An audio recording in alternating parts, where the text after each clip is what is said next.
सबसे पहले आपको बता दें, आरएलडी के यूपी अध्यक्ष ने इस्तीफा दे दिया है। रामाशीष राय ने पार्टी की प्राथमिक सदस्यता छोड़ दी है। चौधरी जयंत सिंह को अपना त्याग पत्र भेज दिया है। वैचारिक कारणों से आरएलडी छोड़ने का एक बड़ा ऐलान, लोकतंत्र और संविधान पर जताई गहरी चिंता। ये बड़ी खबर आपको बता रहे हैं, जहां आपको बता दें, रामाशीष राय ने पार्टी छोड़ दी है। यूपी अध्यक्ष पद से इस्तीफा दे दिया है और त्यागपत्र सौंपने को लेकर के उन्होंने कई तरह के सवाल भी खड़े किए हैं। धनबल और परिवारवाद पर उठाए गंभीर सवाल। भ्रष्टाचार, महंगाई और बेरोजगारी को लेकर के उन्होंने जिक्र किया है त्यागपत्र में। किसानों और युवाओं की समस्याओं को उन्होंने एक बड़ा मुद्दा बताया। तो वहीं जाति तोड़ो समाज जोड़ो का संदेश उन्होंने दोहराया। व्यक्ति से बड़ा दल, दल से बड़ा देश लिख करके इस्तीफा दे दिया है।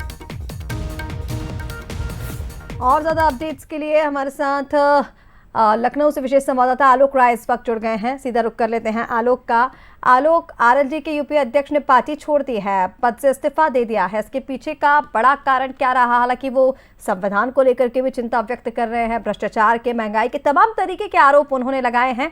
आखिरी में लिखा है, व्यक्ति से बड़ा दल, दल से बड़ा देश। क्या समझें?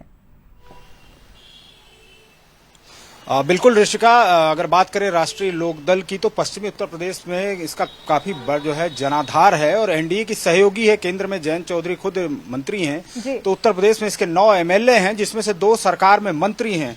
तो ऐसे समय में जब उत्तर प्रदेश चुनाव की दहलीज पर है, कुछ समय बाद उत्तर प्रदेश में चुनाव होना है 2027 में विधानसभा का, ऐसे समय में रामाशीष राय जो प्रदेश अध्यक्ष हैं और बड़े नेता हैं, उनका भी बड़ा जनाधार है, बड़े नेता है, पुराने नेता है, पहले भारतीय जनता पार्टी में लंबे समय तक रहे, एमएलसी भी रहे हैं, युवा मोर्चा में रहे और अब आरएलडी में थे, प्रदेश अध्यक्ष बनाया गया था। तो ऐसे समय में उनका पार्टी की प्राथमिक सदस्यता से इस्तीफा देना, पार्टी से त्याग पत्र देना, छोड़ देना पद जो है कहीं ना कहीं आरएलडी के लिए एक बड़ा झटका है। और जो तमाम उन्होंने जो अपना पत्र है सोशल मीडिया पर उन्होंने शेयर भी किया है, जो उन्होंने इस्तीफा दिया है केंद्रीय मंत्री जयंत चौधरी को उन्होंने भेजा भी है, उसमें बहुत सारी बातों का जिक्र उन्होंने किया है कि मैं जेपी मूवमेंट से प्रभावित होकर राजनीति में आया था, लेकिन जो वर्तमान राजनीतिक व्यवस्था है उस पर धनबल का प्रभाव है, उस पर आर्थिक रूप से मजबूत लोगों का प्रभाव है। किसानों की बातों, समस्याओं को उन्होंने जिक्र किया, नौजवानों की समस्याओं को उन्होंने जिक्र किया और ये भी कहा कि व्यक्ति से बड़ा दल होता है, दल से बड़ा देश। संविधान पर उन्होंने अपनी चिंता जताई।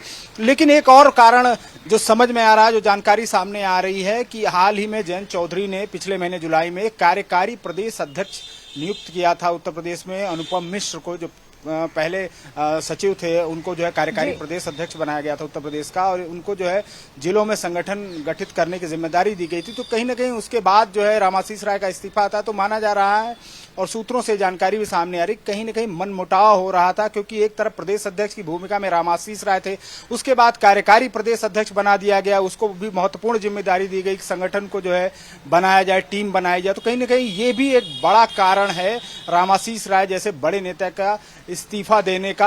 हालांकि पत्र में उन्होंने बहुत सारे कारण बताए हैं, तमाम उन्होंने कहा परिवारवाद की उन्होंने बात की है, जिस तरह से जो है धन का प्रभाव बढ़ रहा है, धनबल का राजनीति में, परिवारवाद बढ़ रहा है, तो तमाम बातें उन्होंने की हैं और ये भी कहा कि मैं वैचारिक कारणों से जो है इस्तीफा दे रहा हूं। लेकिन ये सही है कि जिस तरह का इस समय उत्तर प्रदेश में राजनीतिक परिदृश्य है, जिस तरह सभी पार्टियां चुनाव में जा रही हैं, चुनावी मोड में आ चुकी हैं, चाहे वो समाजवादी पार्टी हो, चाहे सत्ताधारी दल बीजेपी हो, ऐसे समय में एक इस्तीफा होना आरएलडी के प्रदेश अध्यक्ष का निश्चित रूप से एक बड़ा झटका है, एक बड़ा नुकसान है और जाहिर सी बात है इसका असर आने वाले समय में देखने को मिलेगा। क्योंकि रामाशीष राय के बारे में सामान्यतः ये कहा जाता है कि एक सुलझे हुए, सौम्य, शांत व्यक्ति हैं, एक अच्छी इमेज है उनकी, एक अच्छे नेता हैं, एक अच्छे लीडर हैं।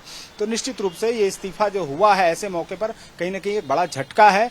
और जिस तरह की खबरें सामने आ रही हैं कि जब प्रदेश अध्यक्ष होते हुए कार्यकारी प्रदेश अध्यक्ष बनाया गया, तो उसके बाद से ही कहीं ना कहीं तालमेल नहीं बैठ रहा था दोनों लोगों में, चाहे वो कार्यकारी प्रदेश अध्यक्ष तरह से एक संदेश देने की कोशिश भी उन्होंने पार्टी को की है। जैसा कि आपने बताया कि उन्होंने कई सारे कारण इस त्याग पत्र में लिखे हैं, लेकिन एक तरह से वो संविधान को लेकर के जैसे कि चिंता बता रहे हैं, जो आखिरी में उन्होंने एक स्लोगन लिख दिया है, तो पार्टी को भी एक इशारा किया है। लेकिन यूपी चुनाव की दहलीज पर है और ऐसे में एक बड़ा झटका तो है ही पार्टी को। बहुत शुक्रिया तमाम जानकारी के लिए, हमारे साथ जुड़ने के लिए।